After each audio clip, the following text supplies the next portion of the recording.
Hi, I'm Abhir. I'm 21 years old and I've been working as a youth environmentalist and sustainability consultant. मैंने अपनी journey class 6 में शुरू की थी and मेरे को पर्यावरण के बारे में ज़्यादा कुछ पता नहीं था, लेकिन मेरा इंटरेस्ट तब शुरू हुआ जब मुझे पता चला कि एयर पोल्यूशन की वजह से मेरे को सीजनल एलर्जीज़ हो रही थी।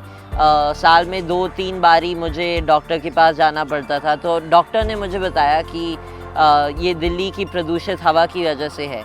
और तब से ही मेरा इंटरेस्ट शुरू हुआ कि इस प्रदूषित हवा के बारे में हम क्या कर सकते हैं, कैसे हम इसका हल ढूंढ सकते हैं और कैसे हम सबको इन्वॉल्व कर सकते हैं इसमें। एडवोकेसी एक ऐसा मीडियम है जिससे यंग पीपल को एक्चुअली अपनी आवाज़ उठाने का मौका मिलता है। भारत की इतनी ज़्यादा युवा पॉपुलेशन है, लेकिन दुख की बात यह है कि उस युवा पॉपुलेशन को पॉलिसी मेकिंग में मौका नहीं मिलता।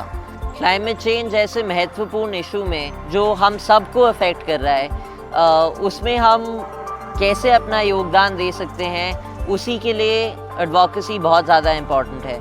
20 साल down the line, 20 years down the line, जब हम लोग पार्लियामेंट में जो करंट पॉलिटिशियंस हैं वो तब पार्लियामेंट में नहीं होंगे, हम हमारे जनरेशन के लोग होंगे, लेकिन by then the damage will be done. तो ताकि हम प्रीएम्प्टिवली कोर्स करेक्ट कर सकें, ताकि हम पहले से एक्शन ले सकें, एडवोकेसी बहुत इम्पॉर्टेंट है। एडवोकेसी इसलिए भी इम्पॉर्टेंट है क्योंकि आजकल इतने सारे मिथ्स हैं अराउंड क्लाइमेट चेंज। काफ़ी सारे लोग तो कहते हैं क्लाइमेट चेंज कुछ चीज़ ही नहीं है। एयर पोल्यूशन देखा जाए तो मैंने इतने सारे लोगों से बात की है जो मानते हैं कि दिल्ली की प्रदूषित हवा सांस ले लेके उनकी इम्यूनिटी बढ़ जाएगी, लेकिन असलियत ये नहीं है।